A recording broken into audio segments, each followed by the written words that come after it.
All right, never mind. Run it. All right. There we go. Forget the intro. We don't need an intro today. This is a special show. A big show. One job and Honestly, he blew it. Listen, don't worry about the intro because we got a lot to get through. Obviously, Arsenal Man United game. We're going to be talking about that. We're going to be bigging that up. Obviously, Potts is obviously hungover from celebrating too hard. But we're going to get into Liverpool versus Chelsea. That struggle of a game. You know what I mean? West Ham finally won, and Newcastle. Who knows what Newcastle did? I think they drew. No one cares. You know what I mean? They're still there. You know what I mean? Becomes host and completely fucking drops Newcastle. Right. So, listen, we're going to get straight into it, yeah, because you lot have had it too easy, right, on this show. Potts is a soft touch, and I'm going to be pushing you all and making sure that, you know what I mean, you don't have an easy ride. But yeah, thanks everyone for joining us. And yeah, obviously Tobes can't join us today. He's watching the Spurs game and then got Big Six and all of that stuff. But anyway, let's get straight into Arsenal versus Man United. I think, is it Arsenal won or something? I haven't heard the Arsenal fans making too much of a big deal out of it, to be honest, on social media. So I just haven't heard much about it. But look at the smile on Albert's face. Obviously, Albert is representing Arsenal today. Do you know what? Let's just get the Arsenal gloating out of the way, right? Look, have it. Stick your chest out. You know what I mean? Let's hear it, Albert. How are you feeling? Lawless, you know what? You'd be surprised to know if you speak to Potsy. I'm quite a level-headed Arsenal fan, believe it or not. And not many of those exist on the platform, by the way, mate. But yeah, listen, it's I'm old enough to remember Arsenal winning league titles before the Premier League days, by the way. So I'm just showing my age, but no one saw this coming, Lawless. No one. Don't care even the most positive Arsenal fan didn't see the season coming the way it's got it. The Emirates is a good place to be. We're competing in, I call them the statement games, Lawless. Like our record, it's been documented, particularly away from home against the Big Six teams. Our record's been horrendous. Even our home records are that great, unless it's against Spurs. But this season's been different. It's a different Arsenal. We're not there to be bullied when we go away from home, particularly. We've got a nucleus of a defense, which is really, really, we can really get behind as fans. The midfield's looking quite good, which I didn't think I'd say about Arsenal in many a year, by the way. And we still need a bit of help, to be honest with you. But yeah, Lawless, it's good, man. Like for me, it was massive that we won yesterday. You know, we've gone and beat Spurs at home like we normally do. We beat Chelsea away. We beat Liverpool at home, man. I thought that was key because I think even a lot of scousers deep down thought, you know what, Arsenal started the season well, but we're still going to take care of business. But when we won that game, people thought, oh, this is a bit of a different Arsenal side. That was a pendulum swung. Yeah, it's a big win. It's a big win. So to win yesterday, you know, United are in a good run of form. To be fair, like 9 wins out of 10, I think it was, and Arsenal's I think I'm beating them about 12. So listen, we deserve to win. Pleased with the performance. You know, we've come through many, many tests this season. SATs tests, GCSE tests, Masters, Bachelors. We've had them all. And we've come through so far in the halfway stage. So best ever start to a season. So I can't complain, mate. You know what, Dan, I've got to come to you. First, I want to know how you feel about the Man United performance. If you feel like Arsenal were, as Albert said, the deserved winners, or you felt like Man United deserved to get something for that game. But talk to us about Saka at first, because you was talking in the group chat. You was fuming. You was fuming over Saka. Let's hear it. Let's have it. This is the forum. I haven't nibbled all season, really. Apart from the Spurs fan who kicked Ramsdale, I've not nibbled. And I was fine. And when Saka scored, I was like, that's a finish. And then he runs to the camera, he does the Rashford, and I lost the plot. Honestly, I lost control. I don't understand why he had to fucking do it. Saka's a nice guy. We all love Saka. He's a good boy. He's the type of boy that walks your grandmother across the street when she needs to get away from the cars. And then he does that. And then to follow it up, fucking Nketiah does it. And I was livid. I was absolutely livid. Take away from that, I've calmed down today. I took my medicine.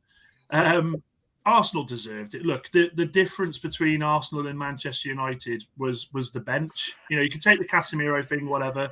It was the bench. Arsenal had players to bring on. They were able to, at half-time, it wasn't working with Ben White, so they brought Tomiyasu on. We've got Garnacho, Fred, Elanga, Palestri. We've not got that bench to go to teams like that and stick our chests out and say, right, we're here. We're going to compete. I did think the scoreline flattered United slightly. I thought second half it was all one direction. It really was. I mean, I could sit here and say we were unlucky, but I go back to what I've said on this show so many times, to realism. 2 weeks ago we just beat City. Last week, wasn't it? We just beat City, and United fans are there. That's it. We're back. And I was like, shut up. We're nowhere near back. This is the start of a journey, and we are enjoying this journey. Don't get me wrong. We're loving it. But don't get ahead of ourselves. And this is what happens. This is classic United fans. Now it goes back to the same old. Oh, we're shit. We're not going to do this. We're not going to do that.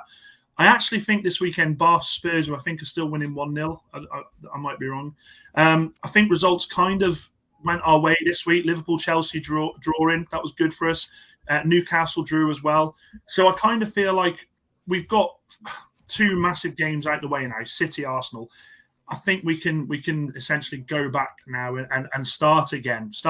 The run's gone, whatever. That whole 9 wins in 10, it was great. But look, 9 wins in 10 doesn't win you trophies. It's a race. It's not a race, it's a marathon. So for me, I just want to get back to where we were, get that consistency. And I've just got this feeling United are going to sign someone in the transfer window now. I honestly think that, because it proved last night McTominay is no substitute for Casemiro. He was absolutely abysmal. Couldn't get near the ball. Was slipping on his half. Was out of position so many times. And I actually think the Casemiro being on a yellow against Palace dampened his performance against Palace. All the way through, he was pulling out of challenges. I mean, that challenge he made, which, let's be honest, could have been a red. I thought it was a naughty challenge. That was just him, I think, just losing the plot and just saying, I'm the only one that's going to make these sort of challenges. So Casemiro back for the next game. We've got Carabao Cup. We've got the FA Cup. Then we go back to the league. So let's just see what we can do. But I'm honestly not too angry. As I say, it's top of the league. You go to top of the league. You expect a tough game, don't you? So we move on. Yeah, I mean, I thought Man United were potentially a Casemiro away from winning it. It was such a tight game, and a big player like that could have swung it.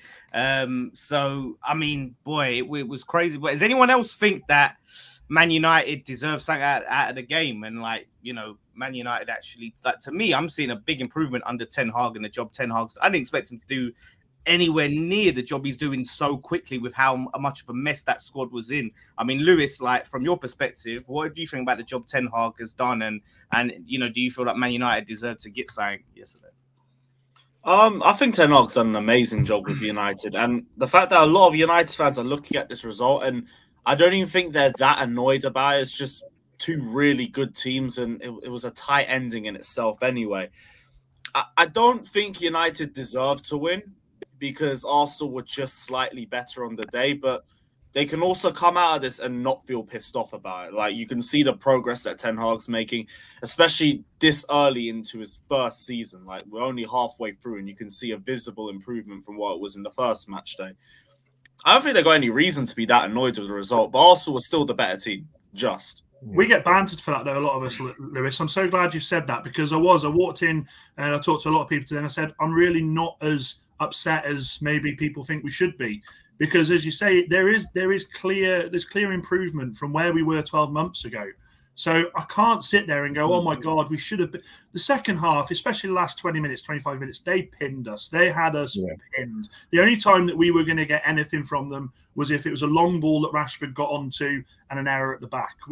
We'd pretty much, especially when he brought Fred on to try and combat Saka, we tried to play for the point. That we were happy with the point in the end, but it's one of them. It's a last-minute goal, isn't it? It happens. That's football. United have done it several times, so it's one of them. You take your medicine. Errol, I've got to come to you as a Liverpool fan, right? Are you looking at this team, this Man United team? Are you worried that they're potentially going to knock you off your perch again? Are you seeing a resurgence in this Man United team that worries you, and a shift back to Man United dominating this rivalry? You can't trigger me that easily, bro, because it's not going to happen. The answer is no. To get you, man, you're far from that kind of end goal right now. I think what I was going to kind of ask Dan is, where have you been most impressed with Ten Hag? Is it now your league positioning, or is it the way that he's got the team playing? Because for me personally, the league positioning, and this is back to what you're saying, Lawless, it almost seems like a false position for me, because Chelsea aren't anywhere near it. They're miles off the boil at the moment. You've also got us that are miles off the boil at the moment, and in awful shape and need a lot of reinforcement before we can even contemplate getting back to where we want to be. But there are teams there, Spurs aren't performing to the height that they were.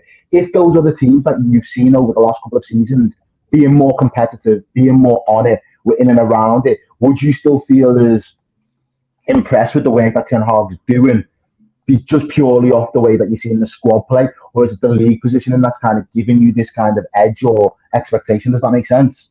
It's the attitude, Errol, for me. It's the attitude. It's the fact the bloke's come in and he's set a marker, he's set a precedent. He's had the issues with Ronaldo. I've said it several times. He dealt with business perfect there. He has gone in there with a clear pathway of the players he wants to play, the way he wants to play. And I've been so impressed with, you can see the attitude on the pitch. You really can. There's been so many times this season where I've looked at us and I thought, we're not at our best here, but it seems that attitude carries us through. And it's the players he's bringing in that are bringing the right attitude. Martinez wants to win. He will kill to win. He's a scrapper, isn't it? He's scrapper. Exactly. Casemiro has been there and done it all. He's brought that level of expectation, and I think that filters to the players around him. I really do. You know what? I need one to come to this. Yeah, go on, mate. Sorry, let me say this, Lawless. One thing I will throw back to you, though, is how has he managed to get a resurgent Marcus Rashford back to playing some of the best football that we've seen him play for such a long time? Yeah, his guy in Anthony is flattering to deceive at the minute. Like, what's going on between those two in terms of a dynamic? Because that, to me, is the only alarming one. Do you know what I honestly think with Anthony? I think we've seen this so many times with players in the past, and it reminds me of the sort of when Berbatov signed for United originally. I know Berbatov was class, but big fish, little pond, he's the boy where he's come from. He's coming into a squad where he is not the boy. He is part of a team. I don't think he expected the Premier League to be as tough as it is. I mean, I look at Anthony, and honestly, 85 million that we spent on him, we could have brought completely different players in. And I would quite happily now, the next two games where we've got three games, Forest, Reading, Forest in the Cups, I would be looking at a Palestri, giving him minutes. You've got Sancho, who's hopefully, I mean, he's training with the first team now. I honestly hope Sancho comes back and gives such a good account of himself, because Anthony, for me, I think he's the weak link in that side. I honestly do. When I look at our first 11, I think I'm confident. A fully fit first 11, I'm confident who we've got. But when I look at Anthony, he doesn't do what. Do you know what I mean? It's like you've bought a winger off Wish. He's a very frustrating player, like, for sure. It was very frustrating watching him. 5 yards. He gets the ball. Yeah. He can't use his right foot. He keeps trying to flick it with his left. I honestly think he is the one. I know United fans at the moment are living in that joyous, yes, we're doing right by the team, but he is the one I think the fans could turn on. Not now, but if he doesn't produce by the end of the season, I think fans will start to say, well, why have we spent this money on him? Why have we got this player for 85 million? So and also, just to go back to what you said about the whole Rashford thing, and I honestly think with that, it's players that have left the club as well. For me, it's players that have left the club that Rashford was very close with, the likes of Pogba, the likes of Lingard. Them players have gone out of the club, and I think it's been like a whole reset button on Rashford. And I think Ten Hag's come in and said to him, "You're going to be my boy. You are going to lead me to greatness." Bringing in Benny McCarthy, like I've said before. Rashford looks for the first time in a long time, probably since when Ollie first took over, and obviously we had the Ollies at the wheel bollocks. He looks like he's loving his football, and look, a happy Rashford is a scary Rashford. I think we can all agree on that. Rashford on his day when he's on it like he is at the moment, scary. That goal against Arsenal was just stunning. Absolutely stunning. All right, Dan, you lost. We can't have you wax lyrical too much about Man United. Remember, you lost. Exactly. Yeah, let's just remind you. Get. You know what I mean? Get back down there, right? I've got to come to this comment from my guy Kai here, and I want to come to Pete about this. Arteta is such a clown. I believe, obviously, he's referring to his antics. Arteta making headlines again. He got booked, got a yellow card. He's rushing out of his technical area. I don't think he even knows what technical area is. Pete. Obviously, he had a run-in with your manager recently. You know, Eddie Howe. He kept his composure. I mean, let's talk about this whole Arteta thing. It's very divided. Albert, I know you're going to want to defend your guy soon, but is he going over the top? Is he doing too much? Arteta, or is it just the passion? There's nothing wrong with passion. Nothing wrong with passion at all. Every manager's passionate in different ways. But for me, I just think at times it's been over the top. And I think, look, the media have caught on to it. Clearly the referees have, because he's started to get done for it now because it is over the top. He is going kind of a step too far. But look, I've got no issue with passion whatsoever, because every player, every manager has that passion. Otherwise, they wouldn't be in the game. It's as simple as that. But, in isolation, I'll go back to the Newcastle game. It was well over the top. He didn't have a run-in with Eddie Howe. I said it before. It wasn't. Eddie Howe was just kind of saying to him, what are you doing?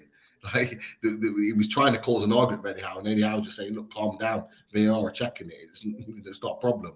And he was just trying to create something. Klopp does the same.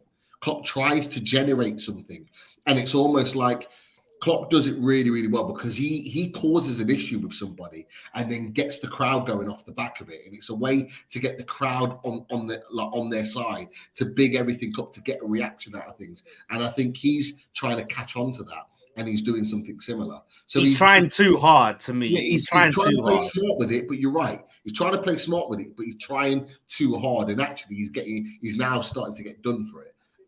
And to be fair, like the referees and the officials are keeping a closer eye on him now. So whether he'll be able to get away with it moving forward, I don't know. But look, again, nothing wrong with passion. Pete, why didn't Pep get sent off for kicking the wall? I know it was an accident and it was laughed at, but that could have injured someone. Why wasn't?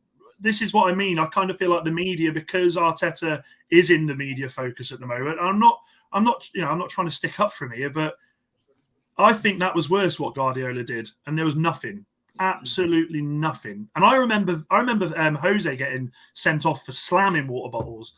I just kind of feel like, because at the moment Arteta's in the camera, I think we need to crack down on him. And by the way, that yellow card he got, I've seen him do much worse this season and not get anything.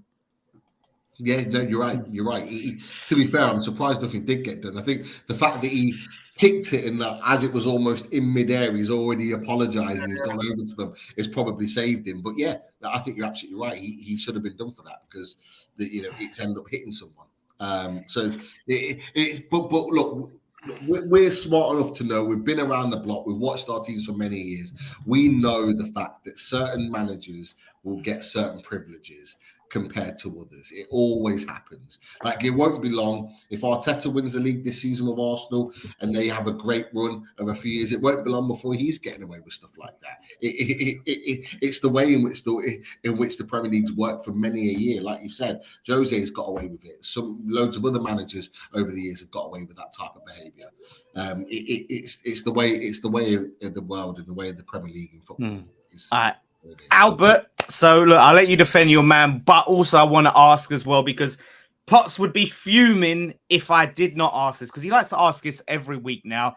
Arsenal have just beaten Man United. Now, is it looking like Arsenal are by far the favourites to win this league? And are you still worried? Is there still worried Man City could, catch up and stop Arsenal? So a bit of your thoughts on Arteta's antics and the league now. For you, are you feeling like, yep, job done? It's ours to lose? Oh, this should be good. This is a triple question, man. This is good. This is good, man. Right, let me come on to the Arteta point, because I've said this before. I've seen a lot of response, and particularly from the Newcastle game, and the journalists are coming out on Paper Talk and all these sort of programs. And see people talking about, oh, it's down to his inexperience. I'm thinking, are you serious? Like, there's experienced managers that get up to antics on the touchline a lot worse. So we remember Klopp against Everton in last minute in the derby at Anfield. I didn't see a lot of restraint then, but people are going to turn and say that's emotion, for example, in inverted commas. Mourinho down the touchline. Conte is a fine one to talk as well. So managers do it. It's even Arteta said it himself, to be honest. He does need to kind of rein in a little bit, but it's a bit rich to criticize him, to say that it's down to inexperience for the reason why he can't conduct himself on the touchline. It's a complete nonsense. And the agenda thing's been spoken about of Arsenal quite a lot. It's been there for a number of years anyway, but you're seeing certain people within the media that live in certain countries outside the UK who've got a lot to say about Mikel Arteta in particular. But we know what that's really about. So listen, there's a lot of managers that are very, very experienced that find it very difficult, should I say, to contain themselves in the touchline. So that shouldn't really just be attributed to our manager. That's what I will say about that. As for the league title talk, winning it, or yes or no? You're gonna win it. Let's have it. No, Lawless, you know what it is. I always said, and I speak for quite a lot of Arsenal fans that will say this as well, is that I think the main sort of, when you ask that question, I think I can definitely answer it after we play Man City on February the 15th, because I think there's a few more games before that, and I think that game will come round to a head. We still got to play them twice, but I think that game is going to be a massive, massive indicator. And I think then you can definitely give a definitive answer as an Arsenal fan. I think it is, Lawless. I think a lot of Arsenal fans who, whether they've seen us win league titles or not, you can't help when you're born, first and foremost. But I think because of the way the last two seasons have gone, finishing back-to-back 8th, and to have the season we've had this season so far, they're almost in trepidation of talking about a league title. That is what it comes down to, even as well as the team are playing. But it's going to get to a point where when you ask the question you've asked me, you will have to give a definitive answer. And I think that City game on the day after Valentine's Day is going to be, then you'll get your definitive answer then. You know what? I'm going to delve a bit deeper into this to get everyone's opinion later on in the show and can't circle back to it, because before Lewis goes, I know he's got to go soon. I want to get into this Liverpool-Chelsea game and get Lewis's opinion before he goes. Lewis, how are you feeling after that game? Do you feel like that's a big point, or 2 points dropped and you feel like you should have won the game? A little bit of both, really, but I've thrown any faith towards getting top 4 out the window anyway, so I'm not even too fussed about the points dropped. I know our attack's crap. Our attack's been crap and we're dealing with it, so I'm not going to complain too much about it. We have brought in 4 new forwards in this one window by itself. But in terms of the game, we've been good. We were very good defensively. Badiashile has been an absolute revelation for us, and we've shored up our defense since then. It's just going forward where it's the same old crap. Mount, Havertz, Gallagher continuously letting us down. Mason Mount in particular looks absolutely atrocious. We should have left him at Liverpool as a parting gift. But it is what it is. We're down to 11 points away from the big 40. And as soon as we get to 40, I don't care. Because next season looks a lot better. And I'm so excited for next season. But yeah, it's good to at least get a point out of that game. But it should have been 3. Let's talk about this transfer win. I want to get an update, because it just seems like you're going crazy. This is January transfer window. Usually people expect to see a few just to bolster the squad, tick over. Like you said, this is Roman on steroids and then some. What is going on with Chelsea? And are you excited about what you're bringing in this window? I'm more excited than I've been in years, because we're actually bringing in transfers with the manager's approval. And between the manager and the new technical directors, every new signing that they've brought in has hit the ground running. Badiashile's been amazing. Mudryk had an amazing cameo, but Liverpool also play a high line, and I kind of expected that. So I want to see how he plays against more defensively minded teams before I really start to talk about my thoughts on him. But it looks so exciting seeing him, and that was worth the trip by itself. That was his first game in ages, Lewis, won it as well. That was his first game. Yeah, since November. But it again just shows how crap our attack is, that you have 2 forwards who come in with barely any time with the squad, walk in, and they're our best players by an absolute mile. But it also shows where we're going. And like this season, I've been saying absolute write-off to me. I as soon as we get 40 points, I genuinely couldn't care less what happens in this league for the rest of the season. But next season, we have a strong window in the summer as well, which we don't even really need to make as many additions because we're getting in a right back, we're bringing in a midfielder. All we really need is a goalkeeper and one more midfielder. And then I think we're set to, at the bare minimum, push for top 4, top 3, back to where we were before.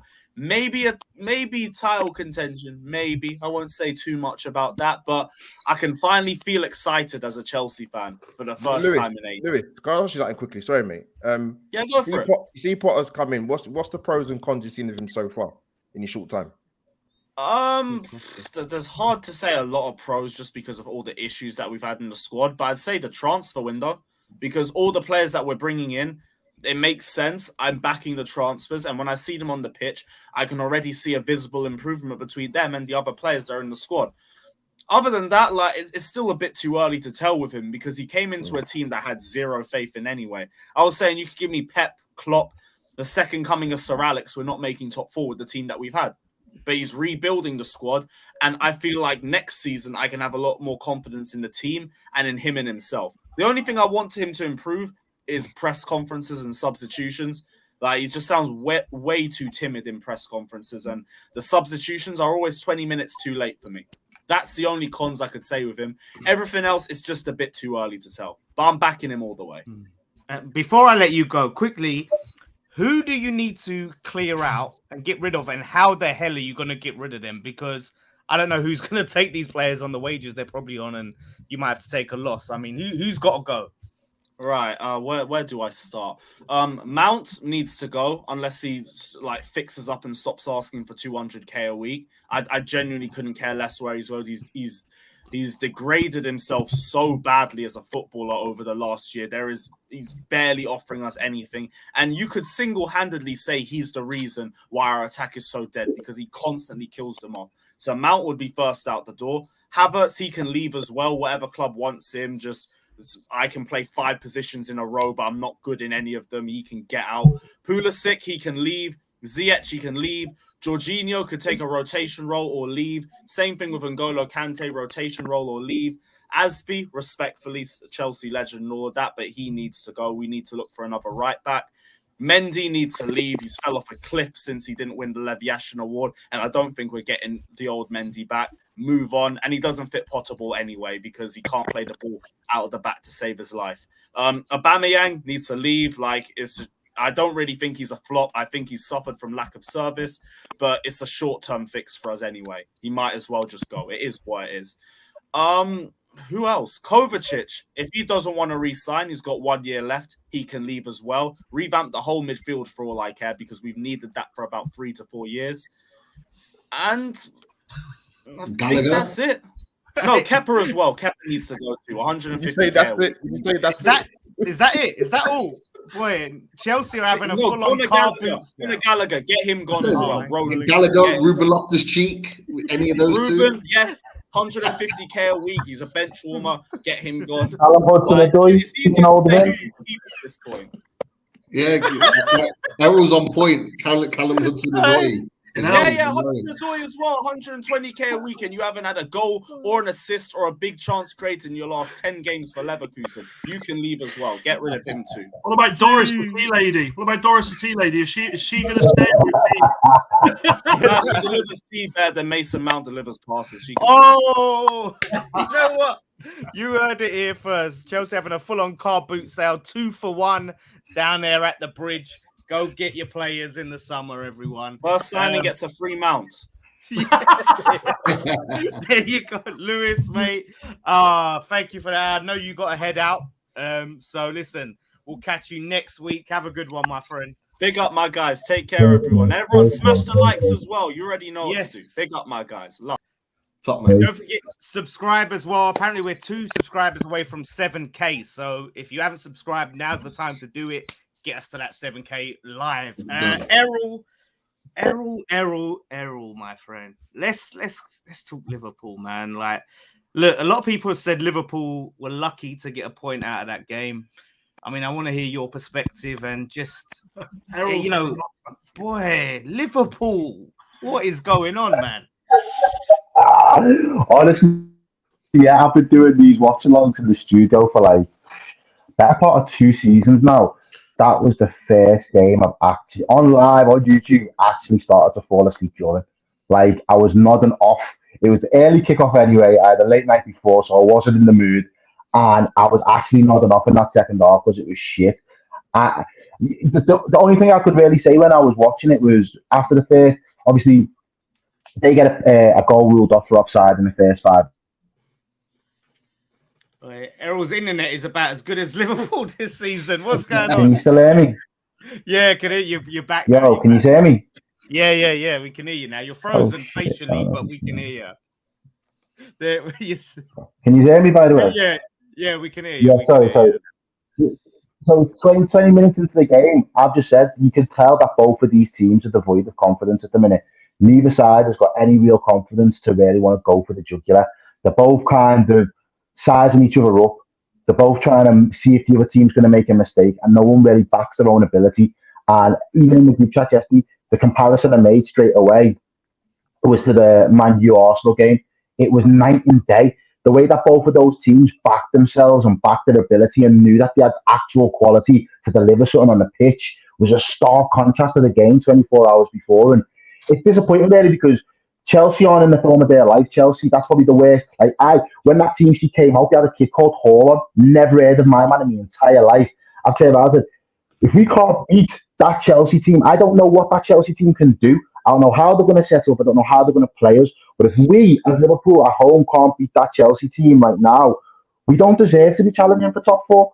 Me and Lewis, for the last 2 months, have probably had the same conversation. If we're not capable of putting a run of games together sooner rather than later, we both respectively rather be out of the European places because we know what headache comes with having to manage, or not necessarily Conference League, but Europa League, definitely, and the Premier League kind of conditions for the following season. So we'd rather be out of it. I think at this moment in time, where we are as a football club is there's a lot of uncertainty. There's a lot of uncertainty. There's a lot of anxiety, and there's a lot of kind of depletion of confidence. We are really devoid of confidence. And some of our best players, look at Salah, Haaland's come in and lit the Premier League. I like this season with the amount of goals he scored. He's an absolute freak, but you can't disregard the work rate and what Salah's been doing for year in, year out. He's been world class. He's been performing at a high level for the last 3 to 4 seasons. In the last 12 months, his form has dipped dramatically. We know last season there was the uncertainty around his contract. In the end, in the summer, it gets resolved, but it doesn't restore his confidence in the club. It doesn't restore his confidence in his on the pitch ability. And as a result, it's taken a hit. He's got a new lad in Gakpo, and I feel sorry for a man like Gakpo, to be honest, because I don't know what he does.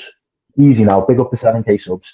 I don't know what he does though, bro. I don't know what he's meant to offer this team and to come into this Liverpool side right now while we're playing, or we're probably playing the worst football that we've played on the clock for such a sustained period of time. You can't look at the injuries this season. The season which we wrote ourselves off when COVID happened and Van Dijk was injured, and we had about 17 different defensive partnerships throughout the season. You could make concessions for the fact that Liverpool's defense has been all over the shop. They'd have to make a lot of changes, but even that team was able to scrape the top. We finished third that season. We finished above Chelsea in the end. This team right now, you can't blame the injuries. You can't blame the injuries to the front line for not being able to fire. Because I've said, if you can't fire in front of goal and score goals, make yourselves harder to beat defensively. Be more compact. Be more competitive. Be more aggressive in the tackle. Win your midfield battles. And we've not been able to score enough goals. Midfield haven't been winning enough individual battles, second balls, not creating enough. They're not providing any options. And defensively, we've been too easy for most teams to attack week in, week out. The one blessing from that game the other day was the fact that we kept a clean sheet in the end. But you really are scraping the barrel when you're looking at them as positives against the Chelsea side that have been pissed poor. There's something that's not really being mentioned. It's been looked over by a lot of Liverpool fans, right? With Arsenal, Arteta's getting all the plaudits for how great their season is. Ten Hag is getting plaudits for transforming Man United. Eddie Howe is getting plaudits for what he's doing at Newcastle. Moyes is getting criticised for wasting 170 million for this relegation battle. Jurgen Klopp is kind of going under the radar. I hear all of this transfers and players and but Jurgen Klopp has to get some criticism here. Surely. I think, you know what? No, do you know what? You're not wrong. You're not wrong because obviously you're the manager. You're the guy that put out the team week in, week out, and you're the guy that's obviously got the tactics. But for me, I think with Liverpool fans in general, why they're not putting Jurgen Klopp under the microscope in the same way is because there's a feeling for a lot of Liverpool fans that the ultimate culprits in all of this are the ownership, and a lot of Liverpool fans now have, even if they felt it for a while, because Jurgen's been the one leading us, doing good things on the pitch, you've overlooked how poor the ownership has been conducted at times. You've overlooked the flaws in the way that in their operation. But now that it's come out that they obviously want to sell off, and the investment wasn't there for Jude in the summer, or we didn't get Tchouaméni, and we didn't reinforce the midfield. I think it's just been the straw that's broke the camel's back. So a lot of people's frustrations have gone above Klopp because ultimately they feel that Klopp is operating with one hand tied behind his back. And if we had a different set of owners that were operating under a different model, with Klopp in situ, we would be seeing a lot more from Klopp and his team on the pitch. Now, until that happens, I can't tell you one way or another if that's going to be the case. I still think Klopp has got to take a little bit of responsibility for me because in the summer, we had our main target for centre mid. We didn't get him. He got picked and went to Real Madrid. And it was Klopp that turned around and said, well, I want the striker then. I want you to throw the bank at the striker. And the board responded and got him Nunes. So I know with the injuries that we had, even Nunes would have probably been phased in a little bit more over time, get up to speed a little bit before we drop you in consistently. But the injuries came thick and fast for us at the start of the season. So we had to get flung in. Then he got sent off. Then more injuries. So now when you come back, we've got to use you. So I don't think he's been able to acclimatise and get used to and up to speed in the way that he normally would, the way that he did with Fabinho at times, the way that he used to do with Robbo, the way that he did in the past with other players that we've had. I know Diaz came in and hit the ground running, but Klopp's always had a plan for some big signings whenever he's bought them. I think where Klopp's let himself down this season, I think I mentioned this on last week's show, is he shit the bed. He had a formation that wasn't working, so he reverted to another formation before the international break in around about October. When he reverted to that, we looked a little bit more compact and we looked like we could control games a little bit better. The game management was there. After the break, he's come back. We've had a few more players come back for us, and then he's went back to the 4-3-3 in the hope that the lads are now being able to be switched on and implemented. And because it hasn't worked again, and we've not been getting the results, and we've still been too easy to beat, he's torn between a rock and a hard place because he doesn't have the players now to play in that 4-2-3-1 formation in the same way that he did back in October. And he knows the players that are currently being used for the 4-3-3 aren't in form. But that's the only formation that he's got. That's the only formation that these lads understand that system of. So he's hoping that he can grind them into actually playing into form. And that for me is the biggest crying out of it all, because sometimes you've got to have a plan B. You've had plenty of time this season with the World Cup to reevaluate and think, what else can I do? How else can we play differently? Even if this isn't going to be the season where I can write off the Premier League, how else can we maintain staying in top four? And if you have to adapt the way you play for 6 to 12 months, or 6 to 8 months, it's worthwhile doing if you know that there's still targets to be achieved, whereas it looks like he's just shit the bed and just said, you know what? Keep playing the way we're playing. I'm too stubborn to change anything, and what will be will be. These lads will come good for me. And unfortunately, I think a couple of the lads are just fed up trying the same thing. What's that saying about if you keep trying the same thing and getting the same results? That's the definition of insanity. That's what Liverpool look like at the minute. Errol, just a quick one. So I watched the game, and it was for the first time for me watching Klopp that I looked at him on the touchline, and he looked out of ideas. He just looked. He looked out of ideas. It was like it was just a formality. I just kind of, and I've said this to you before, and I don't know if people in the chat agree. My worry is if he goes. I've said this to you before. With the team in the situation it's in now, I think this could be catastrophic for Liverpool. I honestly do, because the things, as I said before, he's achieved, the things he's done at the club. If he goes, who's coming in to replicate that or take them forward? That I think Liverpool are at a massive crossroads here, massive. Dan, you said this last week, and this is hopeful from you. Let's be honest, right? No, Lawless, it's not. You say this every week. I'm Come not on. Lawless. But there's no indication of him leaving. I haven't heard Tell of me it. what won't happen. Dan, where's he going? Where does he go? He won't leave. Sorry? If he Yeah, leaves, exactly. He won't leave. I think the thing. Madrid. I think Yeah, he Madrid doesn't leave us. is the end of the season. No. Errol, did you hear him say? I don't know what you think about his comments about 10. He's got another 10 years in him if Liverpool. He hasn't got that. I think he's just showing face. I think he's just trying to save face when he makes comments like that. He knows where his contract situation is up to. I don't think he will leave, but I think you're right. He's looked devoid of ideas. But I think that comes down to the opposition he was playing as well, mate. Because I don't think, apart from couples, like when we play Chelsea, usually it's like we know what Chelsea do really well. We know what we do really well. We're both kind of heavyweights in that respect, so we're going to double down on what we do in the expectation that they're going to double down on what they do, and it'll be the best.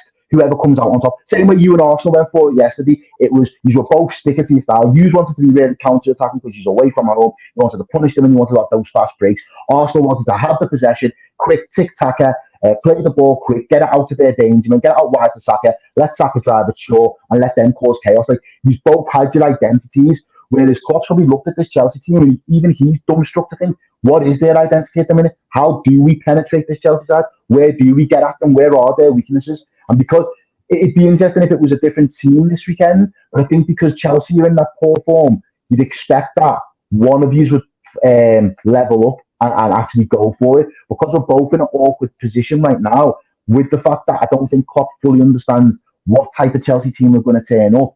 He probably didn't have any ideas to really break them down. It was the best case scenario. Try and stick Gakpo through the middle, let him be a surprise package, and hope somebody sticks a chance away. To be fair to Chelsea, I think, or to be fair to us, I think from open play, we probably looked a lot more resilient and compact than we have in a lot of in recent weeks. The only area that I felt like we was in a lot of trouble was set pieces. Chelsea looked like a few times that they could score from set pieces, and we got lucky a couple of times in not giving them clear-cut chances. I think Alisson's been our player of the season so far. Anyone in the chat, if you think there's another Liverpool player that deserves a shout-out, let me know. But he has been world-class for us this season, and his standard hasn't dropped. If it wasn't for, that save from, I think it was a free kick, Chelsea probably would have won that game 1-0. So there's still not a lot of positives to really cling on to. As I say, you've got the likes of Alisson, you've got the fact that we kept a clean sheet. But I think ultimately, the area where Klopp is struggling the most at the minute is he doesn't know which players he can rely on and what he's going to get out of them when he gives them the opportunity on the pitch. And I think for managers, that's a manager's worst nightmare. When you're looking around your changing room and you're looking at the players in the eyes and they're all there, they're all saving face and they're all nodding to say, yeah, we'll go again. But deep down, he knows Fabinho's legs are gone. He hasn't got the engine right now. And he knows that Joe Gomez has got a fucking shaky game in him. If he plays 5 games, 3 they're not going to be wobblers. And you can't put your money on which one he's gonna fucking fall off on. But it's going to happen 3 out of 5. So all these things that you're looking at the minute, from our perspective, I feel sorry for him. But ultimately, he's still picking these players. The other person that I will pick up is Bajcetic. That's Stefan, that young kid. He looks like he's going to hopefully have a future at a top level club, because he's got a lot of composure and a lot of ability, and he's come in at a very difficult time and seems to step up to the plate. But is he not been most of a bad punt? I think that's a bit hard. I think that's a bit hard. He's only like 19 or something like that. So to say he's the best of a bad bunch at 19 is a little bit harsh for the kids you're getting. No, I'm not. No, what I mean by that is we had it with Elanga last season. Elanga came in when we were piss poor, and everyone went, "This kid's got it. This kid's going top." This season can't get a game. So I'm just playing devil's advocate with that. You're rubbing it in, yeah. Dan, listen, I'm not going to let you do this to Errol. I know I do this a lot every week, but give him a break. I need to ask a question now, right? I'm not going to let you torture Errol all show, right? Errol, it's love, mate. It's love. It's nothing but love. I'm going to ask all of you this, and I want to come to Albert first, right? I'm going to put you on the spot. Liverpool and Chelsea, joint 19th, both on 24 points. Liverpool 19th. What did I say? Ninth. What did I say? 19. 19. They look on 3. Hell, man. We'll come to West Ham in a minute, Lawless. We got all night for West Ham. Yeah, we have. I'm looking at games played. That's got you in a relegation battle here. Errol Dirty all show. I'm not going to let you do Errol Dirty all show. But because you're 19, Listen, that's for you, Dan. That's for you. I thought that would perk you up a bit. Joint 9th in the league, 29 points each. Albert, who's finishing higher, Liverpool or Chelsea? And boy, look, neither of them in European positions now, but can you see one of them actually playing Conference League football next season? What do you think, Albert? Ooh, good question. Having seen both sides this season, if I was to stick my rent, I wouldn't put my rent money on either of them, to be honest. But I think Liverpool probably. I would say so. Chelsea. Based on what? For the simple fact that I know. Obviously, Potter's been in the Premier League, obviously with Brighton, done his thing, but it's a different kettle of fish going from Brighton to Chelsea. Chelsea, yes, they've got the money to spend, but to turn that around in their favour to get into a strong position in the league, I don't think it's going to happen. So, as bad Liverpool has been, if I choose one of the two, it'd be Liverpool. Pete, up there in the top 4 right now. You probably going to finish above both of them for the first time in a very long time. Who you got higher in the league, mate? And yeah, let's go whereabouts. I hope we finish above both of them. That's the hope right there. But look, I'm going to say Liverpool. I didn't get a chance to say before, but Errol, it was interesting listening to you talking about Liverpool and and blaming the owners and the fans blaming the owners and the rest of it. But I can't help but think you bought Nunes for near 100 million euros. You got Diaz, that weren't cheap. You got Jota, you got Cody Gakpo, you got Nketiah on a free, but you'd have paid him a fair whack. You got the best couple of top young British or talents in Britain in Carvalho and Elliott. You got Konate at the back. You've spent money. It almost sounds like at times when I hear Klopp speak, he's been hard done by. He hasn't had anything and he's not got anything like any other teams have had. Liverpool have spent money. Liverpool sometimes plead poverty, but Liverpool have spent money. Maybe not to the level. Maybe not to the level of City, and maybe not to the level of. But they've spent money. So have you seen this? I love this from Pete. Pete's had it from us every week. The Newcastle fan, he's on Errol. Boy, he's have you seen this? The little meme or the graphic that's been going around about how Chelsea in the last 6 months have spent $500 million, and Liverpool have spent that in the last 5 windows or something like that. And I agree, we have bought players, but I don't think from the way that I think the Liverpool fans have seen it is we've bought players at times when.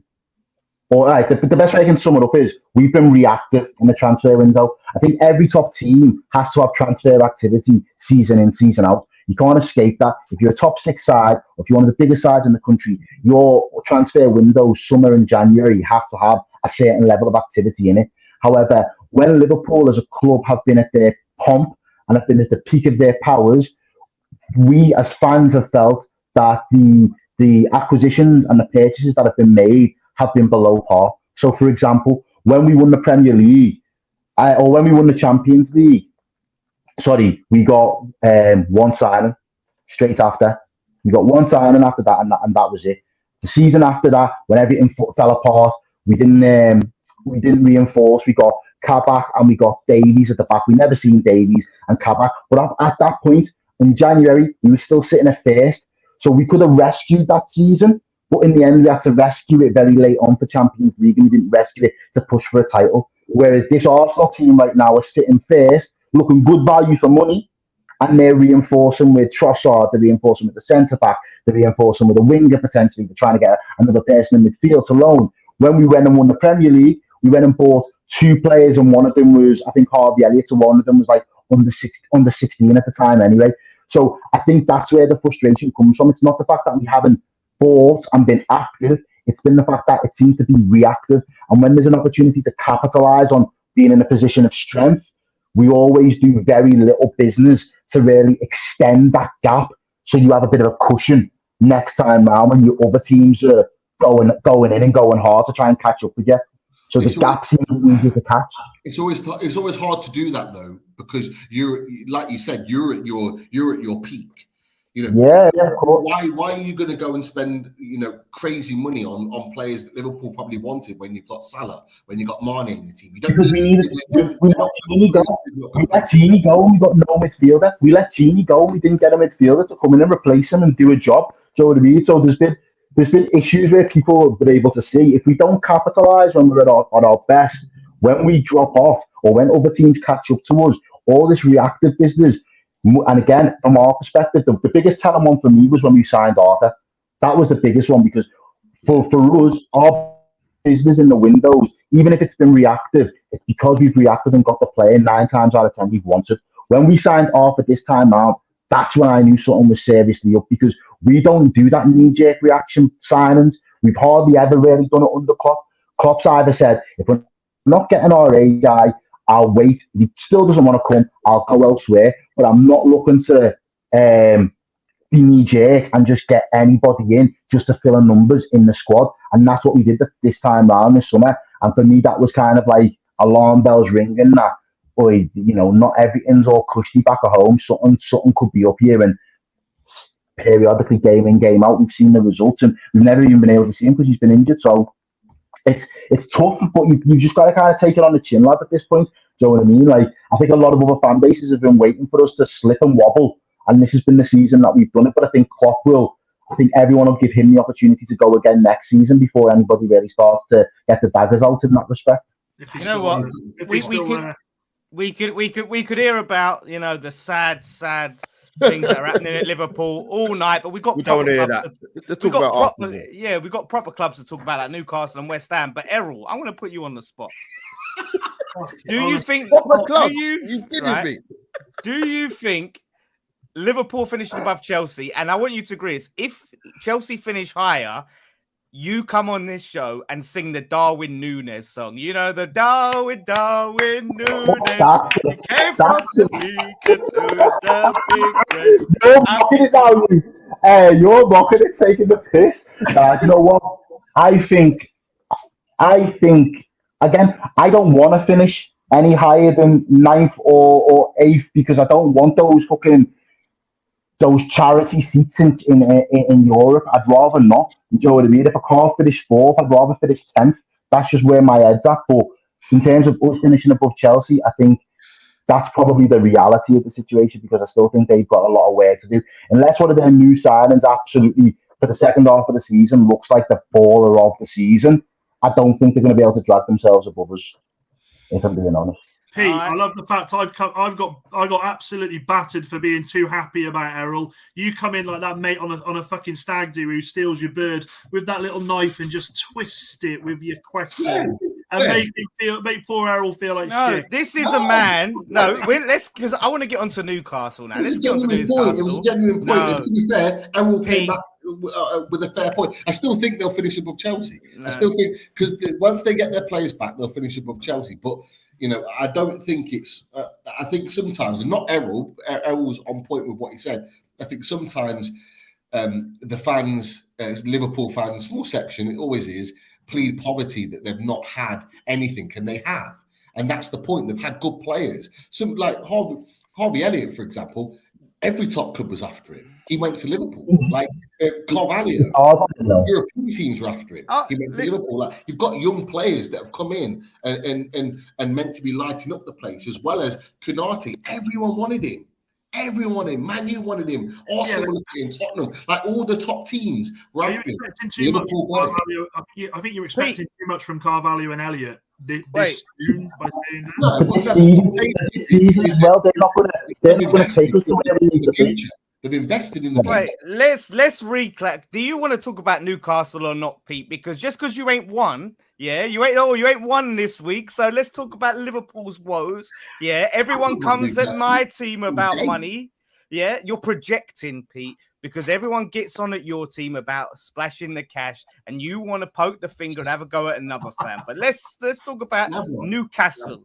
Yes, Ronnie. Newcastle dropped 2 points this weekend, right? The goals could look to be like they're drying up a bit, maybe. With all that talent in the team, are you concerned? No, look, it's not the first time the goals are dried up. We had a period where we drew 0-0 at Palace and Bournemouth back to back, and there was a concern then. And then what we did is hit Fulham for 4, hit Brentford for 5, and hit Southampton for 4. So it's happened before, it's happened again. Look, if anyone watched the game, we dominated. Possession, chances, we looked good. We never looked like losing. Yes, Pope made a really good save late on, but that was down to us just overplaying. That was it. We literally gifted them the chance. Other than that, we looked comfortable, and that was the positive thing. Another clean sheet on the board, a point on the board. Look, I'm not going to complain. I was frustrated because I think we deserved to win it. But looking back, I'm not going to complain. It's a point. It took us into third because obviously Man U didn't beat Arsenal. So I can't complain with that. Although I'm on this panel, I'm not in a position of strength like Arsenal, like Albert, like Dan, like Errol. Like maybe Lawless. not Lawless, but I'm not in a if Potts was on here, I'm not in a position of strength like you guys, because look, we were fighting relegation this time last year. We didn't know whether we were going to even stay in the league. You know what I mean? Like now we've gone from thinking, and look, we go back to August, all of Newcastle's predictions were anywhere between 8th and 10th progression. Top half of the table progression. We're sitting in third. Like we're cool with that. And progression. Yes, it is progression. We're frustrated that we didn't beat Palace, but in hindsight, it's a point in the other direction. We've not lost in 15 games in the Premier League. We keep moving on. And look, we've got a game in the semi-final. Next game's against you at St. James's Park in the league, against West Ham. And we just keep moving on. And that's the way it is. Going back to the original point, the goal scoring, I think, and a lot of Newcastle fans have been talking since Saturday, there has to come a point, and it may come tomorrow night against Southampton, where Wilson comes out the team and Isak comes in. And the reason being is because when Isak's come on, although he's not played loads of football, he's 15 minutes here, 10 minutes there, he looks the part. And his movement and his ability to carry the ball, his runs in and behind are so good. The problem is that he's just not been on the pitch long enough to really influence the game. Like, we need him to start a game to kind of really, really push on at this point. Pete, I'm gonna come back to you in a second after about the transfer window. But I want to give Errol, before he leaves, Errol's got to bounce soon. Errol, right? This is a chance for you, I feel like, to clap back, to have your say about, obviously, Pete's had a lot to say about your spending. Much has been made about what Newcastle are going to be doing this window, the Madisons, all of this stuff. I mean, what, from your perspective, with Newcastle, do you think that they're going to spend their way to seal up that top 4? I mean, what's your perspective when Pete's got a lot to say about your spending? What have you got to say about Newcastle's? They're not in no rush, bro. They don't have to rush. They don't have to be trigger happy right now. And I think the reason you don't have to be trigger happy is because of how poor some of the other, even Pete said it, he doesn't have the clout to be able to sit here with chest out and be like, this is where I should be year in, year out, for where he was last season. Teams around us that would naturally have that kind of aura. Even yourselves, West Ham, from the season Jews have had in recent times where he's finished strong.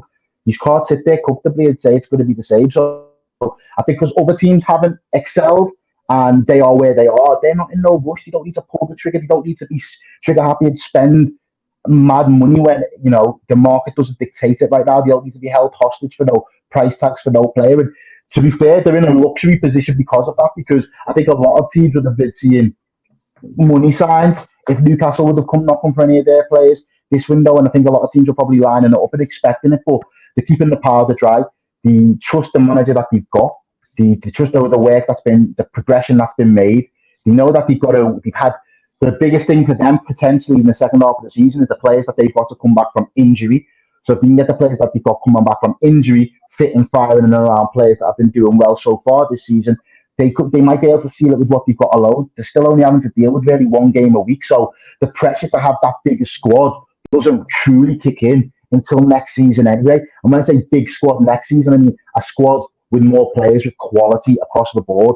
That's what they're going to need come the summer. So, you know, if they were in this position right now and you were sitting 7th and 8th and maybe they had ambitions to push on, they might spend. Because they're already in and amongst it, you know, I think they take one learning curve of dropping out. Even if you don't get the Champions League places this season, you should take the learning experience of how this season has served you and go again, as opposed to thinking, oh, that was an opportunity missed and, you know, we should have struck while the iron was hot. They've got time on their side, and that's the worrying thing from a Liverpool fan's perspective, a West Ham fan's perspective, a Spurs fan's perspective, Chelsea, even Man U to an extent. Man U know they've got to get it right with Ten Hag, because if they don't and they end up back in the same situation, Newcastle are going to be there to pick up all the scraps this time round. So it's on everybody else to start looking up their ideas, because Newcastle are sitting pretty broke from where I can see anyway. I'll just add to that is that if we get Champions League this season, we're at least 2 years ahead of the project of where we see ourselves to be. So this is for us. Let's just go. Pete, we call them processes on this channel. This is an Arsenal rant channel. We call them processes here. No, I'm calling it a project. We're 2 years ahead of the project because it is our project. This is where we're going. And look, in this window, with a week to go, we're already pretty much 15 million up. We just sold Chris Wood for 15 million over to Forest, albeit alone with a view to 15, but it will get done. So we're already up. So do I see a transfer coming in? Maybe one or two before the end of the window. But for us, James Maddison, what's happening with that? Eddie Howe has said it for the whole window. For me, James Maddison, I think because of his injury, I know he was back at the weekend. I don't think that happens now. I think Eddie Howe has been very particular on who he signs. He made it clear at the beginning of the window he wants first team ready players. He's not just going to sign for the sake of it. Errol mentioned about signing Arta from Juventus and being a panic buy. Eddie Howe's not going to do that. Eddie Howe, if he's not going to get the player he wants, he won't sign. And he'll use that money in the summer and he'll probably go even bigger. And that's just the way he'll be because he wants particular players. We've been linked with Ruben Neves. We've been linked with Yuri Tillemans. We've been linked with the likes of Kone. Scott McTominay. You're linked with Sterling. Scott McTominay. The fans don't want him whatsoever. No, you don't want him. You don't want him. But Eddie Howe is a fan. Eddie Howe is a fan. So the thing about it is that Eddie Howe's a fan. There's a player in there. There's a player in there. He's 26, Lawless. He's 22, maybe. The fans don't want him, but he's a fan, and it's been talked about in the Northeast that if the price is right, their deal could be done. But he's not at the top of the list. A Ruben Neves is the top of the list. A Tillemans is the top of the list. Those guys at the top of the list. And Newcastle are willing to be patient. Just like with Maddison, they'll wait till the summer. Maddison's our number one target, has been since the summer. He'll wait until the summer in order to pick him up. But there are other players out there that will look at and will try and get hold of him. If Darren Sullivan just said Rob Holding will do well at Newcastle, nah, you're all right, mate. Don't worry. Hold on, don't be that dismissive, but hold on a minute. Hold on, we've got the best defense in the league, man. 11 goals conceded all season. Shaw cost 3 million. Burn cost 13. Oh, here he goes with the prices again. Look at him. I mean, Pete, you're sitting pretty because the likes of you think Isak. I mean, he's got no pressure on him because he wasn't a big spend. So you didn't pay much money for the guy, so he can just take his time to adjust. Really, can't he? Right. Well, he's only played 4 games. I know, and that's what I'm saying. He's young enough. I think I saw someone in there saying he needs to beef up a little bit. I agree with that. I think he will beef up. I think he's going to be a player, mate. I really like the look of that kid. Really like the look of him. Yeah. But you know what? Obviously, Errol's got to shoot. So Errol, look quickly before you go. As we transition to West Ham, are you looking over your shoulder? Now West Ham have finally got their win and climbing up the table. You looking over your shoulder, yeah? What are you smoking down in West London, bro? Behave yourself. East, get out of it. It's East London. West, where are you sitting, bro? What are you smoking down there, ways? Not a It's chance. definitely East London, yeah. Listen, Errol's going to go to bed now and have some nightmares. He's going to have some sleepless nights thinking about West Ham coming over their shoulder, mate. But Bro, Errol, you have a good great evening. day. And Yeah, Okay, man. bro. I'll catch you all soon. Good to see you. Yeah, bro. Catch you in a bit, bro. Great day. But yeah, speaking of West Ham, you know what? I didn't even notice that there's a title. Like this show has a title that we're following. Of course. Admit Arsenal can win the title. Top 4 too close to call. What next for West Ham? I haven't followed any of this, right? We are going to have a last word on Arsenal and their title hopes after we talk a bit about West Ham as we've finally won. Look at this. West Ham finally win a game. And look how few people there are here in this. There's no Tobes. There's no Potts. Lewis is gone. Errol's gone. Look at that, eh? People don't want it. They don't want it. I did say to Potts that to bounce at 10, but at 11. But I thought I'd stay and let you have your flowers, mate. So go on, enjoy it. The season starts now, Lawless. The season starts now. Listen, Come on, Lawless. Come on. It's been we've had the World Cup, so this, we've had a late season start, and now the campaign begins. Oh, I don't know. It was El Sacico or Sacchio, whatever they call it, between Moyes and Lampard. And Moyes won. But who lost? That's the question. West Ham or Everton? Because they're getting a new manager. Lampard's been sacked.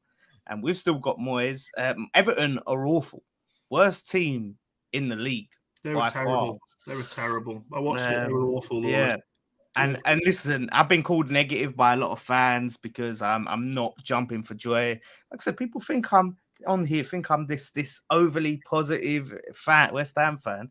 That's not what my fan base thinks. But I have to talk about positives. Aguerd, mate, and I wish Potts and Tobes were here when I was talking about that guy from day one. Quality. I'm telling you now, yeah, you're gonna know about Aguerd. He's week to week. Yeah, he's looking so good. He's sold him off yet in the summer. Yeah, listen, you tried it, innit? You're trying it because we've stole a lot of players off you, and that's it. You're trying to get your revenge. Can't have it. You just follow our scouting network. I told you about this, Lawless. I told you about this for years, 10 years. You've just followed our scout network. You no different to Chelsea. £1 billion scouting network. Why wouldn't you? You know what I mean? All that money spent. What, 10 years ago in Ashley? £1 billion scouting network. But no, look, Zuma's back. So that's a positive. So now we could potentially see Aguerd and Zuma together. Bowen's got 2 goals under his belt. Paqueta. I've had to endure so much slander on Paqueta's name again from Tobes and Potts who aren't here. And look, Paqueta puts in another good performance, improves week to week. They're not here, right? So that showed me that game. Forget about the opposition. We have quality players in this side. Quality players. No doubt about it. We should not be in this relegation battle. But we have a manager who can't get the best out of them. You played Everton, Lawless, for fuck's sake. I said, Everton. Did you not hear the point where I just said, regardless of who we played? No, but Lawless, I hear what you're saying, right? And I'm not going to say this because we played Everton last game of the season last season, and they were awful. And they was lucky that they were on the beach, though. Come on. No. I was going to say they're lucky that by the time they played that last game of the season against us, they'd already secured their survival. Yeah. And I said, you know what? They would struggle. They've actually struggled even worse than what I thought. You've been a surprise. I didn't see this coming with West Ham. I don't know who's actually stepped up this season for West Ham at all. You usually can have players that have played well, even though the team are not doing well as a unit. But who's actually performed for West Ham this season? I mean, Rice. Even though he's not at his usual heights, I mean, he's consistent. Had a good game. Who's the other boy you go on about, Lawless? The attacking lad. Oh, Skamaka. No. He played on Saturday. Oh, Ben Rama. He's not been too bad, has he? Yeah, Ben Rama's been quality, actually. Yeah, Ben Rama and Rice have been our most consistent players. But Moyes, I don't know, he drops Ben Rama every other game. And this is our problem. And I'm going to talk about Rice and these Arsenal links. I know that Arsenal fans are all salivating. Look at them, all slobbering. Yeah, then mention of Rice. So we'll talk about that. But, right. How do you feel about that, Lawless? Be honest. If he comes to Arsenal. I think it's a bit disrespectful because, let's be real. Listen, this is where Arsenal fans are going to get salty. Why is it disrespectful? I'm keen to hear this. They're going to get upset because, listen, I think you're having a very good season, but you're not established there yet. You're not established in those positions yet. You could easily next season drop, right? And there's no guarantee that Arsenal regularly will be winning trophies season to season to season. You got to win one this season yet. You're in a good position, but you got to finish the job. I think Rice should be looking at clubs. Like if he's going to take that leap, and this is going to be his big leap, yeah. It's not like, okay, I can transition here and then maybe I can go to another club later if it don't work out. Yeah, but if he comes to Arsenal, what if he just goes to Arsenal and it's like, okay, the best he can get is playing a bit of Champions League football every other season. But that's what maybe he wants, winning FA Cup. No, what he wants as a player is to compete and win league titles and to compete for the Champions League, not participate. And yes, you're doing it now. You're having a good season, but I need to see more to say this ain't just a one-off. Like you're gonna be there. Lawless, you say that, yeah. But even in Arsenal's doldrum years, we still managed to pull out 4 FA Cups. Yeah, but look at it, right? in our worst years. And listen, I would kill for that. And you would. A lot of fans would, except Pete, because he hates the FA Cup. He hates it, despises it. He wants nothing to do with it, right? But for me, why are you bringing me into this? You have a conversation with Albert. I'm just saying. But if Lawless, I'm Rice Lawless. can do better than an FA Cup every 4 years. Rice No. Lawless. Come on, let's be serious here. Like, I think I don't know what's in the bottle. I don't know what's in that bottle, but let's be serious, right? Arsenal have a prestigious history. Okay. Going back before the Premier League days and during the Premier League days. You cannot seriously sit here and tell me Declan Rice can do better than Arsenal. He's going Chelsea. He's going Chelsea. Chelsea will outbid anyone. I honestly think. I would have said that probably a year, 18 months ago, honestly. But with these links with Rice, and they're quite strong. Whether it happened or not, I'll be happy to take Declan Rice. But Lawless, you can't write off Arsenal like that, man. Come on. No, but listen, like, what can he do with history? He can't put like history in his trophy cabinet. He can't go and go, oh, look, I play for Arsenal. They won the Premier League like 20 years ago. They won some FA Cups before I joined. Like, what that history doesn't mean anything. It's the future. Yeah, but football can move quick. And if we're talking about it, right? If we're talking about in the present, why would Arsenal not be an attractive project to him to come to Arsenal? It's true. It's very true. And I'm not saying it's unattractive. I'm just saying it's not the best move he can get. I know you don't want to lose him, Lawless. I know it's hard for you to say that. Just can't. It's all right. It's all right. I do kind of get what Lawless is saying. But Arsenal are massively attractive right now. The way they play football, the football they play. The one thing I'll say though, and to be fair, Lawless just touched on it with Chelsea. Obviously, it's the club he was at as a boy, if I'm right in thinking. And his best mates there. And his best mates there. But the key to it is that it looks like the likes of Kante and Jorginho are both leaving the club, both on free transfers in the summer. It's looking like both of them going to be out the door. So there's going to be a gaping hole there to fill in that midfield. And he would be the icing on, like the cherry on top of the icing for Chelsea in terms of splashing money to resurge their stance on going for the title. He would be their marquee signing. That would be the only thing that would stop. I think it's between Chelsea and Arsenal. If I was a betting man, I personally thought he would end up at Chelsea, and I'll be saying I probably said that 12, 18 months ago. Yeah, but Lawless, I know it pains. It's all right. It's cool, man. I know seeing him in the walking on the red carpet would be painful. But listen, man, he wants to come to win some silverware. He heard Emmanuel Petit's message to him yesterday. Yeah, what a clown! What a clown that man is. I thought you might say that. What's this? Nah, what an absolute clown Emmanuel Petit is twerking for West Ham players, yeah? Worry about the game that's going on. Worry about what Arsenal's doing, yeah? I thought you Don't might worry say that, about other people's players, yeah? What a clown. That's a fool of a man. Albert, Rice isn't fit enough to lace Xhaka's boots at the moment, though, is he, mate? I mean, come on, Xhaka's a real man. Listen, you know what? Squad depth has been a major issue at Arsenal. So listen, I wouldn't complain if we bought him, but if I was a betting man, squad depth. Just get out of here. These Arsenal fans. No, not for They've not got to for be Rice. stopped. Not for Rice particularly, but I'm just saying generally Arsenal speaking. squad. This is a joke. He's coming United. Do you know what? Oh my! Like you said, he's not coming to us anyway, Lawless. So you ain't gonna have to worry but about. Man United is an option, obviously, Nah, he as won't come well. to us. And Casemiro's not getting any younger. He's only 30. He just turned Is he? 30. He's only 30. He looks People- about 40, doesn't he? People act, though, seriously, people act like he's like 33, 34. That Yeah, guy's it still seems got like 3 that. years. Best DM in the world, mate. Best DM in the But world. no, but these are. Do you know what makes me sick about these Arsenal fans? Yeah, do you know what makes me absolutely sick about them? They've spent season after season overrated. Guendouzi's better. Yeah, and now all of a sudden, oh, there's links, and we could get him. He's the best player in the world. That's what they're like. It's ridiculous. I don't know what Where- Arsenal fans you've been talking to. So I don't Yeah, know. they're everywhere. They're They're not everywhere. There's Lawless, probably in the. Lawless, Right. it could be worse, mate. Millwall could get promotion from the Championship. Look at this. Lynn don't even rate Rice. She don't rate Rice. Lynn don't rate Rice. That's what I'm saying. Right? I remember Guendouzi's better than Rice. Guendouzi's better. Like these clown Newcastle fans when it was what's that? Pete, is it you again, mate? Pete, it's player? your turn. What's that bloody player?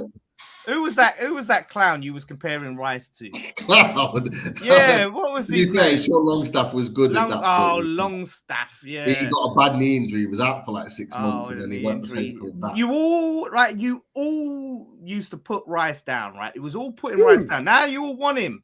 You all this player we've got is better than Rice, and this player is better than Rice. Now you all want Rice. What's going on? Like, you know what I mean? It's just shameless. I think it's a bit shameless. That's all. But yeah, look, let's see. Either way, you're gonna have to. You know, I know Daddy Kroenke is spending these days, right? And listen, you're all gonna have to eat humble pie and admit he's a good owner. But let's see if his pockets run that deep that he can be spending the money because a bidding war is coming. You know what? It's because Josh is kind of the one that's really. Oh, Josh gets the credit. It's not really the dad. It's not really the dad. It's his dad's money. It's his dad's money at the end of the day. Lawless, how many years has Rice got left in his contract? Well, he's got one, but we have an option to extend. Well, so option, effectively two. That option's key then, isn't it? That adds so much more onto the value. Yeah, it's basically two. So look, how much is he going for, Lawless? About 100 mil. English tax, Pete. English tax in it. Is he worth 100 mil? Would you, Albert? Would you be happy for Arsenal to pay 100 mil of your summer budget on Declan Rice? No, I wouldn't personally be happy, and I don't think it would be that much. Well, listen, but you don't understand. There's going to be a bidding war, right? And Chelsea are going to come over. Yeah, you're going to go there, go, oh, West Ham, here's my 80 million. And Chelsea are going to go, shut up, he's 110. Yeah. Like, what add-ons will Arsenal add? What add-ons? We'll pay you £2 in, like, if, you know, we get Champions League and all this shit. He's 80 million plus one. I can see the pain in your face. It's all right, man. Don't worry. Let's just listen. I see this kind of talk with rival fans, man. This is nothing, man. This is water for ducks back, man. Let's listen. Let's see what happens in the summer, right? No, let's be honest. You see, you see when you played Everton, right? Be honest. Yeah. How on a scale of 1 to 10, how nervous was you before that game? Be honest. Do you know what? Going into it, I thought we would win. I was nervous though because look, losing would be catastrophic. To me, like in that game. And Laws of averages, Lawless. You were going to win 1 week, weren't you? No, like I knew it. Especially since like losing probably would have meant Moyes would be sacked. So I thought, like, look, he's gonna like a cockroach. He's gonna, you know, find a way to survive. But to me, I just wanted to win that game. I was desperate when them goals went in. I was so happy. I wasn't thinking about sack race. I wasn't thinking about managers. I was just thinking about being there and seeing us win a game. But yeah, it looks like Moyes has got our next 3 games, which is Newcastle, Chelsea, and Spurs. If we beat you at St James's Park, if we beat you, that's our next game. It's in a couple of weeks' time, I think. But if we beat you, do you not think they'll pull the plug then? Knowing that you've got Chelsea and is it Chelsea and Spurs the next two? Yeah, but this is the problem, and this goes to a lot of our deluded fans, right? Is we can only sort of be upset if we lose to teams in and around the relegation zone. So if we lose away to Newcastle, oh well, you can't expect us to win there or get anything there. They're having a good season, so it's like with remember when Arsenal was talking about free hits, Arsenal fans, last season. Oh, Man City's a free hit, Liverpool's a free hit, like last season and that. It's like for us, like the top 12 teams in the league are all free hits. And if you lose to them, we can't expect Moyes to be sacked and we can't complain.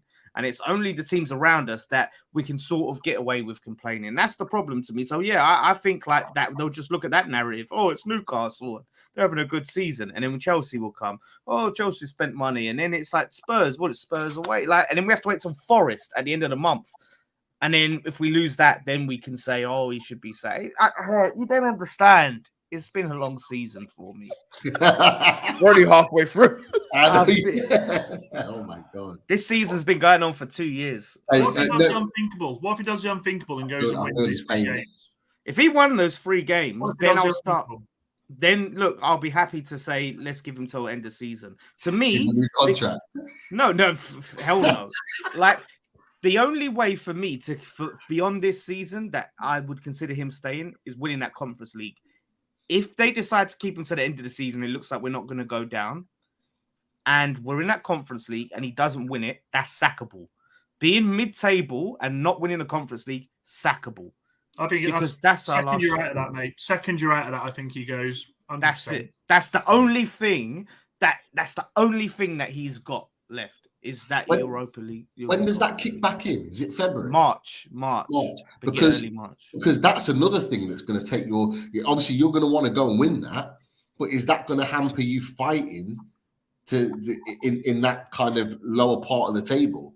Because every game is important in the Premier League, and if you're going back to Thursday, Sunday, is that going to then impact you? And it's the same with Arsenal as well. Because we're bigging up Arsenal, right? So because they're playing some great stuff at the moment. But when that 2 game, that Thursday, Sunday kicks back in, and I don't think a lot of people have remembered that once that kicks back in, is that not going to then hamper you in terms of your team selection and your fixtures being played on a Sunday or potentially a Monday? And if Man City start picking up results, they then get the edge on you. So if they start winning, and they then close the gap, it puts extra pressure on Arsenal. I'm just thinking from both a West Ham and an Arsenal point of view. Does that factor in any of your thinkings from you, Lawless or Albert? Yeah, it could do. For me, I would say from my perspective, definitely could do. Although, this is the thing. By that point, for Moyes to still be in his job, we need to be a little bit further up, say a little bit more away from that relegation zone. And I feel we have got a better, deeper squad this season. So look, all I know is he's got to find a way because we cannot throw away our last shot at Europe. We cannot throw that away. And if it takes another, well, look, if the Premier League's at risk, he's got to go. He's got to go. And listen, people are talking about bringing Rafa Benitez in. I know you lot love him and things like that. I'm not a massive fan, but if we're talking about winning the Conference League and we could give him a short-term deal, maybe. I need to win that Conference League because if we win that Conference League, everyone on this show is in trouble. Yeah, everyone is in trouble. Didn't you say that last season? Didn't you say that last season when you was in Europa League? Yeah, but Creswell tax. Yeah, I'm just saying. Look, and we're gonna actually before we finish on West Ham, and we are gonna have a last word on Arsenal. And I want to get Albert's thoughts on. That's a good point. Where Pete made that Europa League, but let me ask you lot. Serious question now. I'm gonna ask you lot. Serious question, no banner. Let's start with Dan. Let's see if he can be honest and forthright. Yeah, no banter aside. Do you think West Ham will get relegated this season?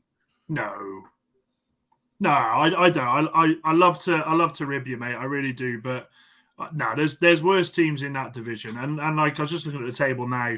You're not you're a couple of results from being mid-table. I don't see West Ham going down. I can't see it myself. Give us your bottom three then. Give us your bottom three. Bournemouth, Forest, and it's between Southampton and Everton. Wow. Forest, interesting, at 4 points above the relegation zone at the moment, undefeated in 4 games. That's a big shout. Looking at the form, the other teams, interesting. Pete, give us your bottom three, and does it include West Ham? No, I think there'll be because I'm just looking at the league, and you've got up until Leicester in 14th, who are on 18 points. So a point away from the relegation zone. I think it's just going to chop and change week to week. Teams are going to bounce based on results. But I think you talked about it. Some of the players you've talked about, your Bowens and your Skamakas and your Paquetas, and you got all those players like that at some point will come good. By the way, our new signing, £14 million, highest paid player at the club, has got injured after making a 20-minute Why cameo. did you sign him? He's like the new Darren Anderton. Everybody knows that. Villa literally laughed when you decided to pay 14 million for Danny. Pete, did you see the picture of Woods unveiling for Forest? He looked fuming, didn't he? He looked absolutely fuming. That man is not happy going to Forest, tell you. Well, look, to be fair, it guarantees him because he gets given a long contract. He's 31, and that's the only reason he'll go. Look, we get 15 million for it, so I'm not going to complain. They paid more for Wood than you paid for Danny Ings. But at least Chris Wood, he's going to stay fit. And he'll play every week. We've got Ings and Scamacca out, so we're literally, it's Antonio or nothing. That's how long is Scamacca out for? I think another few weeks. A month, yeah. Yeah. I think he could be back for the Chelsea game. I don't think he'll be back for Newcastle, or he won't be match fit anyway. So he probably will miss Newcastle. My bottom three are the three that are there right now. So you've got Southampton bottom, Everton, and Bournemouth. For me, they're the three that go down. Yeah, agreed. I think all the other teams have got a little something about them. Wolves, West Ham, Leeds, work hard. They're a good team, put pressure on teams' intensity. Leicester have got that little bit of Stardust quality in the likes of Maddison and Vardy. I think Maddison will stay until the summer. And I think they all have a little something that's enough to keep them in the league. Whereas Bournemouth started well, but like every new, you always get one new promoted team that starts really, really well and then just drifts off as the season goes on. We've seen Fulham do it before. Everton, they should have gone last year. They got lucky last year. This year has to be their year. They like the new Sunderland, isn't it? They're flirting into one. Oh, Wigan as well. When Wigan used to do it. And we call them the Scouse Mackems because, you do. The Scouse Mackems, they are just like Sunderland, honestly. I couldn't be happier if they Southampton are just kind of, they've been hovering for a few years now. Always, and when a team's hovering, you see the Stokes do it, the Burnleys, all those teams. When you hover for so many years, at some point you make the drop. We've done it. West Ham have done it in years gone by. When you're hovering for so long, you end up making the drop. And I think Southampton and Everton, I think it'll be their years. Albert, bottom three, does it include West Ham? No, West Ham won't go down. Everton, they can't afford to go down. But the new stadium as well. Wow, in the Championship. But you know what, Roland? I don't think Leeds are totally safe. I don't think that's it. Jesse Martin, to me, is a passion merchant. No winning 5. Yeah, I still think they could get dragged into it. I think Gary Neal could turn it around at Bournemouth. I do think he can. Ex-West Ham, Gary O'Neill. Let's see. Oh God. Let's see if he does it. Do you know what? Let's jump straight to them. Finish off with Arsenal because the title says admit. Look at him. Admit Arsenal can win the title. Look at the goal on that title. But let's not. I'm not even going to say can because he wants to say can. Right. Right. I want you to, for all of us to. We're going to say this. Will. Not can. Will Arsenal win the league? You know what I mean? And like Pete said, are you worried about the Europa League coming back in? Basically, sort of affecting your chances because there are some concerns about your squad depth. A few key players get injured, could derail the whole thing. Yeah, this has come up. This issue's come up. It's come up before. I mean, for example, we played you last season, and we wasn't even in Europe. I think at that time West Ham had played 11 more games than us, and that's because he's in the Europa League. So it can make a difference. And the squad depth thing, this is the issue. I think why a lot of Arsenal fans were concerned in terms of January this week. But we've brought in a couple of players. There are some fringe players that haven't played a lot this season that will be playing in sort of maybe the games that maybe might not have so much significance on it. Yeah, it does concern me. But listen, they've got 2 players to come in. One of my key things is that we got a left-sided centre back in, which is what we needed because Gabriel's played far too many games this season, and that's the only reason why he has, because you haven't got the adequate cover. But we've got Kivitor's come in now, so that's good. But yeah, it could be an issue. And you know my answer about the league. Ask me on the 15th of February. Now, but listen, right? Okay, look, I know Scott's saying you can't call the league, right? I'm just saying, right? Just if I put a gun to your head, not that I'd ever do that, Albert, of course, but a theoretical gun, right? If you had to choose, if you had to put your rent on it, if you had to put your money on it, one way or another, like where are you swinging? Like where is that scales tipping for you? Lawless, you know the game against City is only like 3 or 4 games ago, right? Yeah. Ask them again. Look at that. All right. I'll ask Potts question. Can Arsenal win the league? Always a possibility. Can I even think he can't say yes? So casual, Albert. So casual. But you've asked me the same question twice. No, one's will and can are 2 different things. Yeah, you should run for prime minister, Albert, with politics. No, you tried to rephrase the question, but I'm going to give you the same answer. Come back and ask when we played Man City. Politics at play here from the Arsenal fans. 4 games away. Don't want to stick top of the league, 8 points clear, or 5 points clear. 5 points clear with a game in hand. Don't want to stick their chest out. Don't want to put their neck on the line. Fair enough, right? Dan, are they going to do it?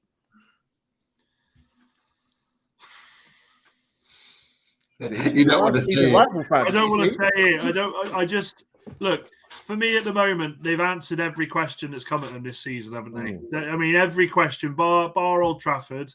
I'll hang on to that one.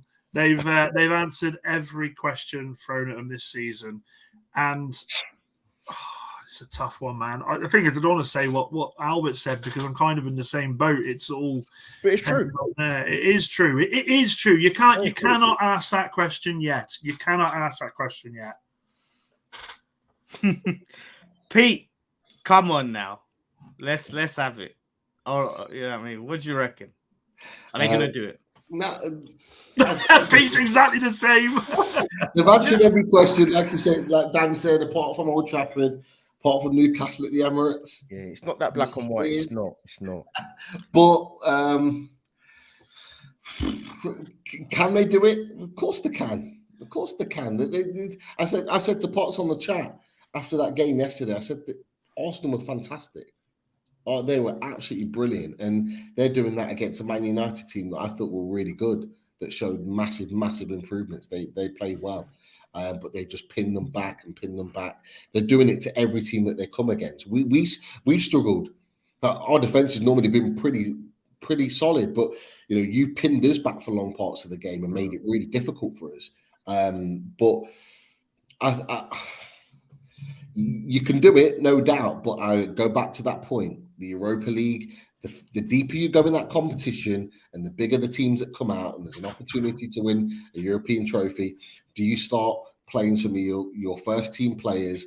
And does that have a knock-on effect to what you do in the league? Even if you don't play those players on a Thursday, there's still a knock-on effect of when you play your games and other teams playing their games in front of you. And I think that's the biggest thing, alongside the double header against City.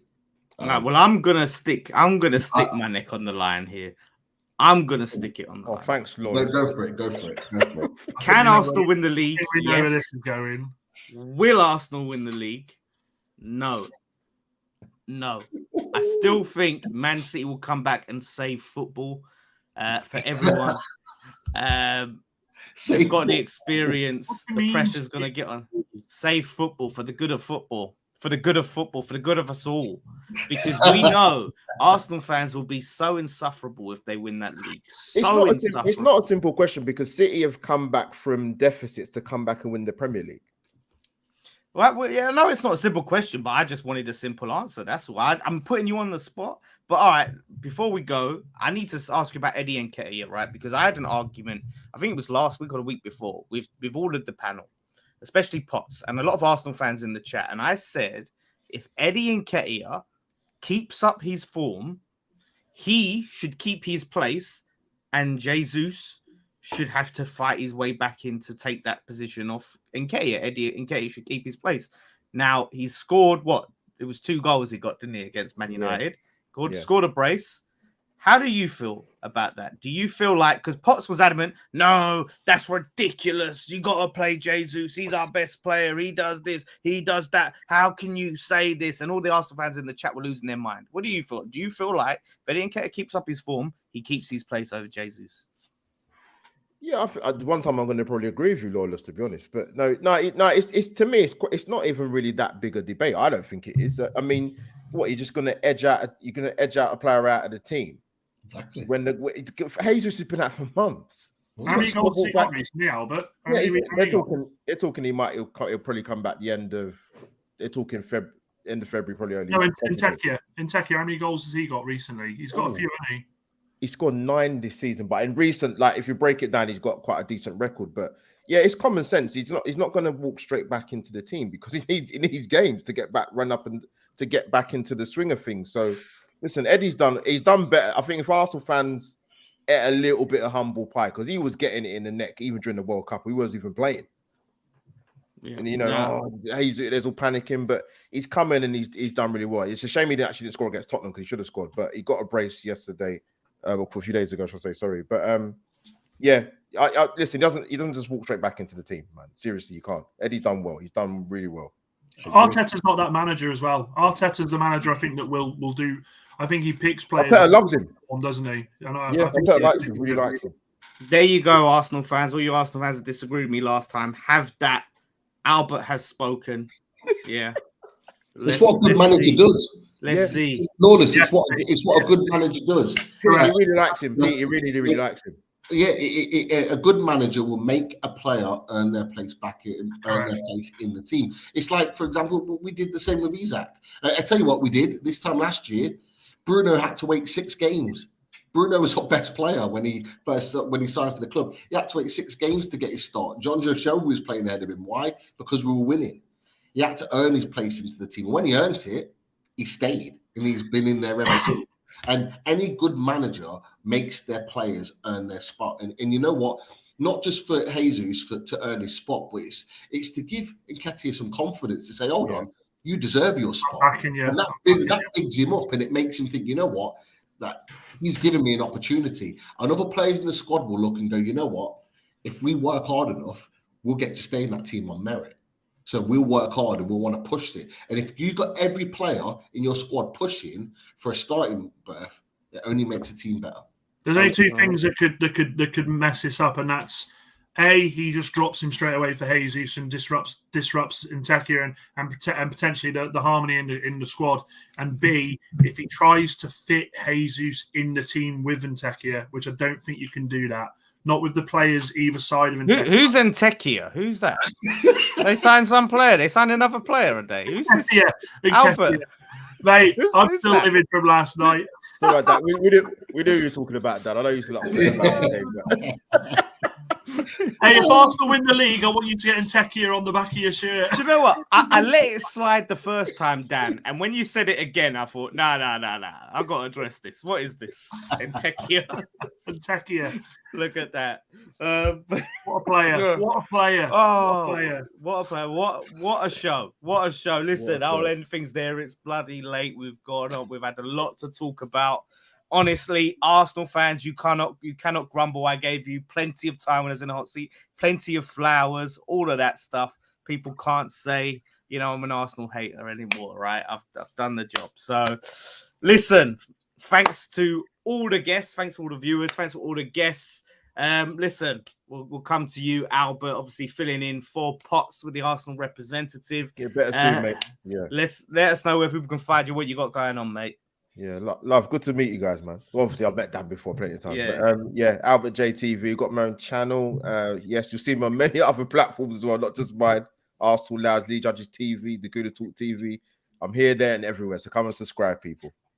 That's it. Listen, there's no better time to take in all of the Arsenal content you can while things are going well, because it may not last. There we go. We'll see. Pete, what's happening, mate? What you got going on? What's happening over there in Geordie land?